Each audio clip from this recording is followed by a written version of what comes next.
Questions from the media. Jay Anderson, your line is now live. And Linton, welcome back. I want to start going back to the last fight somewhat. I know you fought heavyweight prior to Bellator, but with a couple of fights under your belt now and the win over Sergey, do you really feel like you've settled in the weight class? Yeah, I really do. I felt like the first fight, I just came in too heavy, thinking, the heavier you are, the better you are. Again, that's not the case, because if you've never fought at that weight and you just go into a fight like that, it's totally different. You've got to think of obviously the lights, the cameras, the adrenaline rush, the person trying to punch and kick you, trying to move. And I felt like them extra pounds that I had on definitely played a factor. So I went back and I spoke to the coaches, and we just said, maybe bring it back. Don't come in as heavy. I walk around about 240 anyway. So why not just stay at that weight? There's no need to add on extra weight.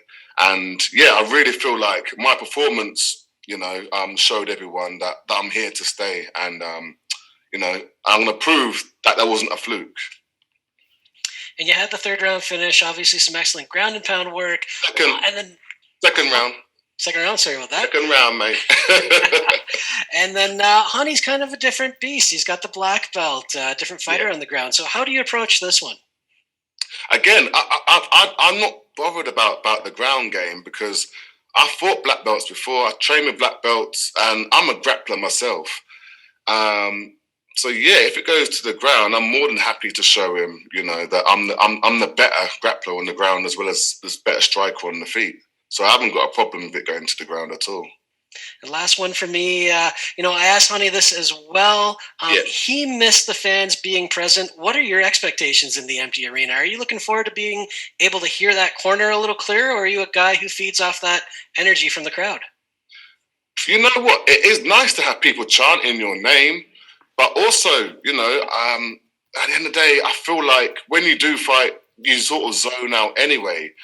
Again, like the coach is shouting your name, you do hear set words, but you're in there sort of, not on your own, but you're in there sort of having tunnel vision. And it sort of ends up, you're just on autopilot a little bit. So, yeah, I'm going to miss the fans, but also I feel like it's not really going to change that much. But again, we will see. Steve Jewin. Thank you, Linton. We've spoken a few times before, so I feel like you're the right guy to ask this question. Gareth Davies challenged me to a charity fight, your fellow countryman. So if I needed a sparring partner, somebody in my corner, would you be available? I thought I could do it to Gareth, though, I was hoping maybe you could, but all respect to Gareth. It's nothing but love. I just like I know.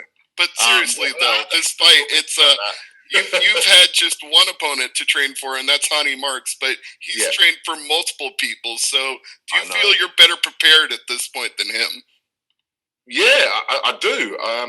And also, I feel like I've been more active than him as well. He's had, I think, 3 different opponents, but now I'm obviously going to be his 4th. But yeah, I feel like I'm more prepared than him, and I feel like it will show on the night as well.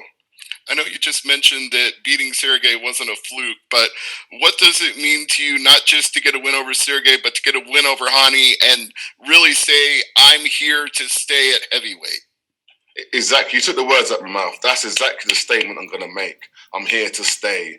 Some people may think it was a fluke and whatever, but I had the right game plan, the right mindset. I knew what to do, and I had the right game plan, and I executed it right. So a big win over Ronnie will show people that I'm either next or one more fight to fight for that title. Gareth? What's up, mate? Yeah, this is London calling, Linton. How are you? London's calling. I'm really glad you decided not to go into the corner of Steve Jewin. Hey, see, I didn't even know he was online. There we go, man. Yeah, my allegiance. Beat down. It might be in the bar, but whatever. It might be in the bar, yeah? Yeah. It's lovely to see you, mate. You look so well. But I every time I look at you now, I can't believe you made 205. And when you look back on it now, do you do the same thing? Yes, I look at myself and I'm like, what did I do? I look like a stick action figure. It's and it wasn't nice. It wasn't nice cutting that weight. But I mentioned to the other guys in the other room, just interviewed just then, I had such a good run at light heavyweight. Like, I fought some of the best, beat some of them, lost to some of them, had 2 title fights. So that's why I felt like I kept at it. It was that hunt for light heavyweight. But yeah, now at heavyweight, I do think to myself, why did I do that to myself? But again, we're here now, we're at heavyweight, and I feel good. I feel amazing. You look amazing as well. It's a weird thing, though, isn't it? That psychologically, it's not just you. There are so many fighters in boxing, in MMA, who realise in the end there is a weight they should be at. And you might be 5'10". Mike Tyson was 5'10" in the heavyweight division. Yeah, crazy. Yeah, but it's his skill set. So got this. You're happier. I mean, is it better? Do you find it's better being happier in fight week? Yeah. And all of that? Yeah, because it's stressful. People that don't fight, it's different. You don't understand the stress you get. You're like, oh, it's fight week, damn. And you got all these things going through your head. You don't want to get knocked out. You don't want to lose. You don't want to get embarrassed. All these things, just being human. So yeah, being able, and obviously cutting weight, you can't eat. You know what I mean? You can't drink. You know what I mean? People are talking to you and you get a bit antsy and a bit agitated.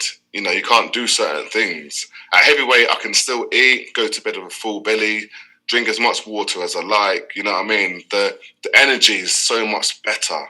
And even in the training room, I can actually give my all rather than cutting weight and not be able to punch the pads properly or kick properly or do like a sprawl.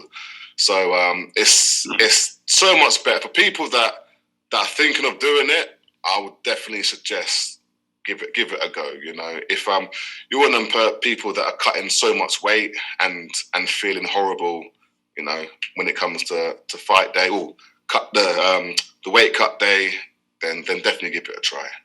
And finally, Linton, before Dan cuts me off, well, cut me off. I'm the one rambling. Basically, I know you've got to get through Ronnie Marks on Thursday, and you're both formidable fighters.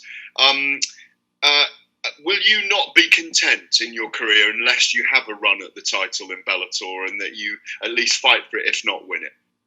Yeah, of course not. Of course not. My passion is to win that. You know what I mean? I know I can do it. You know, and I feel like we have these life lessons. You know, I had my try at light heavyweight. Okay, it didn't work. I'm not going to go home and cry about it and stop. Now I found a new life. I feel so much better at heavyweight. You know, so yeah. Again, I'm going to give it a run at heavyweight, and that's exactly what I'm going to do. So I won't be content. Definitely not. If you know, I don't win. Jim? Linton, where did you train for this fight, and who trained you in this one? So I was at Sanford MMA, my gym back up in Florida. I had quite a lot of people help me for this camp. Steve Marry, he's a contender. What's the word I'm looking for?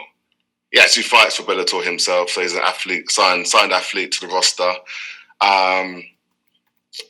I can't think of the names. Ong Lang Sang, he's in my corner. AJ Rumble Johnson, Victor Pesta. The list goes on. So I've had a good training partners. So yeah, I'm ready, man. I'm ready for this. And you mentioned South Florida and Sanford MMA. I'm in South Florida, and I'm just curious, what is it like there at Sanford MMA? It's just South Florida in general. There's so much MMA talent training in this area. Yeah, we have the best gym. Again, we have Henry Hooft, we have Greg Jones, we have Cami Barzan, we have Corey Peacock. We have a solid team and a solid coaches, and it's one of the best teams in the world. And I'm glad I made the move. You know, from where I was training in England, I just didn't have the training partners. Here, I have everyone from all over the world. So I'm more than happy that I made the move, and it's one of the best gyms in the world. Again, as I just said. And lastly, from me in South Florida, what is it like in the winters down here for you compared to England? It's still cold. It is still cold. Like I think I'm used to having that Florida weather. So when it goes below like 75, like I'm a bit disappointed, you know. But you know, I'm going back to England soon for a little while. So I think I'll be staying indoors for that. Thank you. No worries. Donna? Hi, Linton. How's it going? How you doing? I'm good. Not too bad. So talk to me about Ronnie Marks. Whereabouts, like you fought the absolute creme de la creme of Bellator's light heavyweights, of heavyweights. Yeah. Where does he rank in terms of the people you're going to have stepped in there with? He's up there. He's up there. I wouldn't say he's in the top. I'm gonna rank it out of 10. He's not in the top 8. Again, that's no disrespect to him because I fought some world champions. But yeah, he's up there. He's up there. And again, he's going to bring it. I know he's not coming to lay down and make it an easy night for me. And like you've kind of alluded to before, this is very much a fight to secure your spot in the heavyweight division and show people that you're there to stay. Where does it put you in the ranks? It looks like Tim Johnson is going to be the next contender, the next number one. Where do you see yourself in the division, supposing you win on Thursday night? So I was speaking about this. So I feel like other than the champion, I feel like there's 2 people above me, which is, as you said, you mentioned Tim Johnson and then Modosky. And I feel like I'm right there underneath because I lost to Modosky and Tim's on a 2-fight winning streak. So that's exactly where I feel like I am. And a big win over Ronnie, I'd like to fight one of them too next and then, you know, get that title fight. Last one from me. You're a great British fighter. This weekend, history is being made in British boxing. Anthony Joshua fights your fellow heavyweight. Now you're a fellow heavyweight, right? And for the first time since March, there will be fans at a fight event in the UK. What's your prediction for Saturday night's event? Yeah, I'm going to go for my boy AJ. You know, he's going to represent just like me. Lenny? Sorry about that. How's it going, Linton Vassell? How are you? I'm good, thank you. How are you, mate? Yeah, I'm good. Lenny March from MK Unhinged here. We've spoke quite a bit, and MK stand up. You know, MK come from a small city, and now you're fighting on the biggest stages in Bellator. It makes me so happy to see you up there, especially from someone who's in the same city. It's incredible. MK3, over a year. Yeah, Bletchley to be precise. Come on. So we're talking about Bletchley. No one will know what we're talking about Bletchley.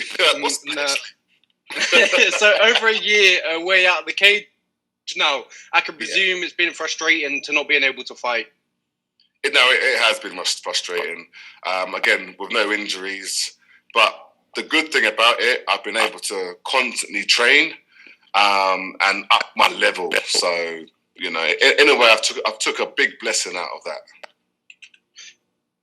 Yeah, you kind of recapped earlier about Sanford MMA. You said Gilbert Burns. You're on a roll at the moment. You got Gilbert Burns. You got Steel Murray at the moment. He's making waves in their Bellator. And you said most importantly, your Jamaican brother Jason Jackson. He's doing immense at the moment in Bellator. Yeah, Jason Jackson, that's the one. He's doing immense at the moment in Bellator. How far is he off a title shot? I would like to say he's probably got a good another 2, maybe 3 fights. I'd like to say, you know, I wouldn't like to rush Jason myself. He's an amazing athlete, an amazing friend as well. But I'd say another good three big wins. You know, and like if he keeps doing the performances like he did against Benson, then give him the title fight. You know, but I think 3 more, and Jason's ready. Yep, just my last one is Tyrell Fortune. He fought the other week, and he got on the mic and said that you 2 were meant to fight. Could you talk about where that fight went and why didn't go to plan? So I was offered like 4 other opponents before Tyrone, and then it just came to the point they were like, "We got no one but Tyrone." I was like, "All right, let's just do it." And then I got a call to fight. I think Sergey again, and then I was like, I've already fought him, so why am I going to fight him again? It wasn't even close. So then they offered that to him. That didn't happen, and then they were like, "Oh, we've got Ronnie Marks for you," because I think Ronnie was supposed to fight Sergey first, and then you know something happened. I think Karatonov couldn't get the. No, I think Ronnie couldn't get the visa or something, and then that's how it happened. It's one of them ones, All right, thanks for the time, Linton. Good luck this week. No worries, thank you.